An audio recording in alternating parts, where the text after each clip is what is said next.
Boa tarde, presidente, boa tarde, colegas, pessoas que nos acompanham.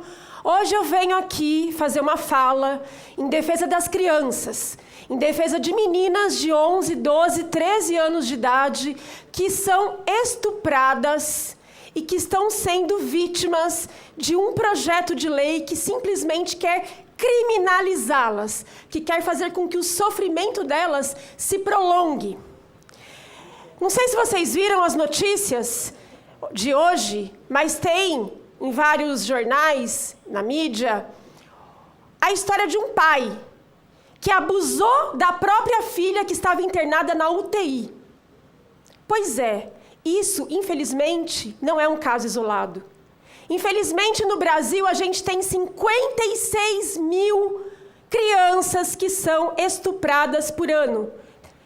Estupros de vulnerável. A gente tem também, só em 2023, 12 mil meninas que engravidaram vítimas de estupro. São dados aterrorizantes no nosso país. O crime de estupro de vulnerável ele tem crescido a cada ano. E aí, seria dever dos políticos, seria dever do Congresso Nacional estar pensando em projetos de lei para coibir o estupro de vulnerável, para aumentar a pena do estuprador, para fazer com que essas crianças sejam protegidas e que uma criança que foi estuprada e que engravide tenha acesso facilitado ao aborto legal e não fechar hospitais e não fechar serviço de aborto legal. Deveria estar pensando em educação sexual nas escolas para proteger essas crianças, para essas crianças saberem sobre o seu próprio corpo, saberem quando estão sendo abusadas por membros da própria família, por conhecidos, por parentes. Mas não. O que faz o Congresso Nacional? Faz um PL, um deputado bolsonarista, para variar, do Partido Liberal, do PL, para variar, faz o quê? Um projeto de lei para criminalizar, para torturar, para aumentar o sofrimento dessas meninas que já passaram por uma violência brutal, que é um estupro. Esse projeto é o projeto 1904, que hoje pode ser votado no Congresso Nacional, porque ele está em regime de urgência. E ele é apoiado por uma série de deputados que acham normal criminalizar uma vítima de estupro. Vejam só a aberração. Se esse projeto passar, uma menina que foi estuprada poderá pegar uma pena maior do que o estuprador que a violentou. Porque a pena de estupro no Brasil é de no máximo 10 anos e a pena de um homicídio, que é o que essa menina vai pegar, é de 20 anos. Isso é uma aberração. Isso não pode passar no Congresso, não pode ter apoio da sociedade. Aliás, a sociedade, 60%, é contra esse tipo de projeto. É a favor das leis que já existem no Brasil. É a favor do que está no Código Penal, que diz que aborto legal não tem limite gestacional. E o que esses deputados querem impor é uma pena de homicídio para meninas que foram violentadas, que foram estupradas e que passarem de 22 semanas de gestação e que forem procurar o serviço de aborto legal. E por que 22 semanas? Muita gente fala, mas por que não procurou antes? Sabe por que não procurou antes? Porque na grande maioria dos casos, essas meninas nem sabem, nem têm consciência da violência que elas têm passado, muitas vezes por anos, com familiares, com conhecidos, abusando delas dentro de casa. Porque a maior parte do abuso sexual dessas meninas é feito dentro de casa, por pessoas conhecidas, por parentes. E essas meninas, elas precisam ser protegidas e não ser criminalizadas. Mas os deputados querem tornar esse crime um crime de homicídio. E ao invés de uma menina de 12 anos que foi estuprada poder ter acesso ao aborto legal e poder recomeçar a sua vida, poder ter o apoio, poder ter a proteção psicológica, social, para recomeçar uma vida com muita dificuldade, Sabe o que esses deputados querem? Que essa menina vá para a cadeia. Pagar 20 anos por ter sido vítima de estupro.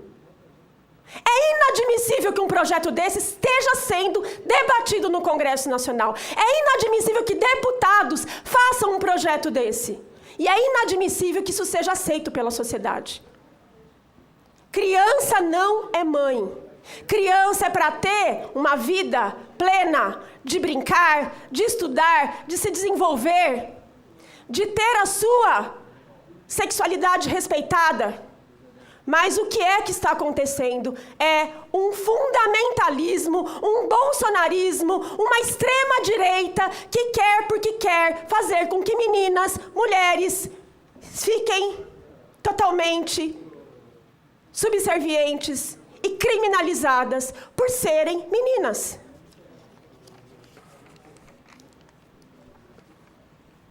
Eu vou falar agora de um outro assunto, porque já que eu tenho 15 minutos hoje, né, presidente? Tem um latifúndio de tempo aqui, que é meu direito, né, como parlamentar, está no grande expediente. Esse assunto que eu falei hoje, eu espero que não seja votado no Congresso Nacional. Agora, o outro assunto que eu quero falar é sobre o que está acontecendo em algumas escolas municipais de São Paulo. Existe uma empresa chamada Lume que não pagou, que está dando calote nas trabalhadoras da limpeza em várias escolas, principalmente escolas da Zona Leste. Essas mulheres que trabalham na limpeza, para quem não sabe, elas já ganham um salário mínimo. Elas, na sua grande maioria, moram longe, fazem um sacrifício danado para poder limpar escolas grandes, porque hoje a maioria das escolas só tem 3 funcionárias da limpeza. Elas se desdobram para poder deixar a escola limpa para os nossos filhos.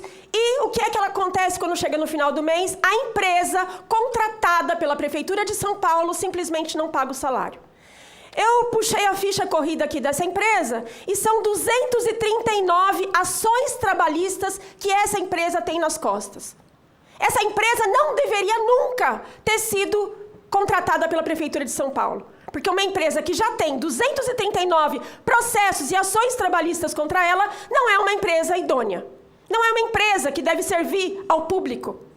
Mas mesmo assim, a Secretaria Municipal de Saúde insiste em contratar esse tipo de empresa, insiste em, no edital, não colocar limites para que essas empresas que façam o serviço não tenham esse tipo de ficha corrida, de processos trabalhistas. Pois é, essas empresas ganham milhões da Prefeitura de São Paulo. São contratos milionários. Para fazer o quê? Para dar calote nas trabalhadoras. E aí, o que é pior, tem uma outra empresa, nem sei se é o que é pior, né? Porque tem tanta coisa ruim. Tem uma outra empresa, que é a Apetece, que simplesmente chegou para as trabalhadoras e falou: agora eu não vou mais pagar o vale-refeição para vocês, porque vocês comem na escola. Isso não pode acontecer, gente. Vale-refeição é um direito trabalhista. Uma empresa não pode fazer esse tipo de ameaça para as funcionárias que já são extremamente vulnerabilizadas porque ganham salário mínimo, porque ganham uma mixaria. E chega no final do mês, não tem o salário inteiro. A Lume está parcelando o VR dessas trabalhadoras. Elas tinham um VR de 200 e tantos reais, está parcelando em 2 vezes, 2 de 100. É um verdadeiro absurdo. É gente trabalhadora que se sacrifica pelo serviço público. Então, a gente vem aqui, a gente vai tomar as devidas providências cabíveis de ações trabalhistas no Ministério Público, mas queria aqui manifestar a minha indignação com esse tipo de empresa que é contratada pela Prefeitura de São Paulo e que dá calote em trabalhadoras que já ganham super pouco e que fazem um trabalho já de se desdobrar para poder limpar escolas super grandes em 3 trabalhadoras. É isso, presidente, muito obrigada. Não vou usar os 15 minutos, tá? Ainda deixei 5 minutos aí para alguém que queira usar